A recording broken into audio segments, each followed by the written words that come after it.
Everyone আসসালামু আলাইকুম। শীতের শুভ সকাল। দেখুন আমার বাটির শাক হয়েছে। আমি আর কখনো আসলে বাটির শাক লাগাইনি, এই প্রথম।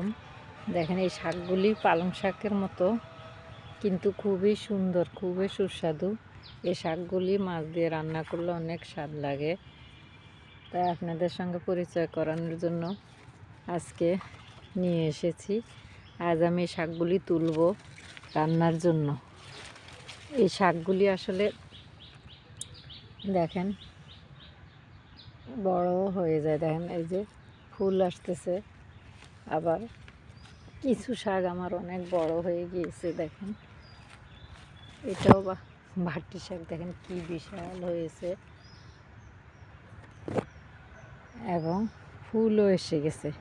এই ফুলগুলি ঠিক সরিষা ফুলের মতন, কেউ দেখলে ভুল করে সরিষা ফুলে বলে ফেলবে, কিন্তু এটা সরিষা ফুল নয়, এগুলি বাটির শাকের ফুল। আমি আর কখনো দেখিনি, এই প্রথম। আপনারা কেউ দেখেছেন কি না আমার কমেন্টে জানাবেন, এবং খেয়েছেন কি না তাও জানাবেন। দেখেন শাকগুলির অবস্থা কি বিশাল হয়েছে গাছটা আমার। আজ আমি এই শাকগুলি তুলব রান্নার জন্য।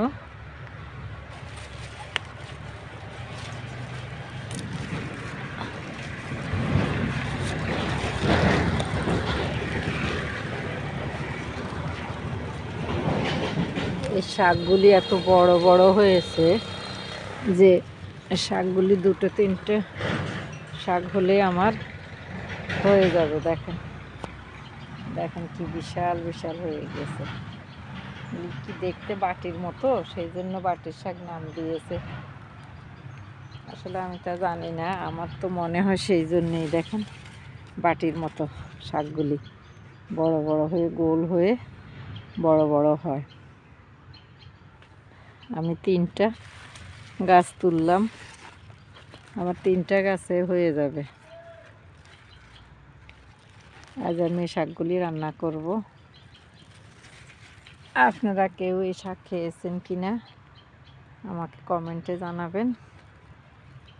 আজকে এই পর্যন্ত। খোদা হাফেজ।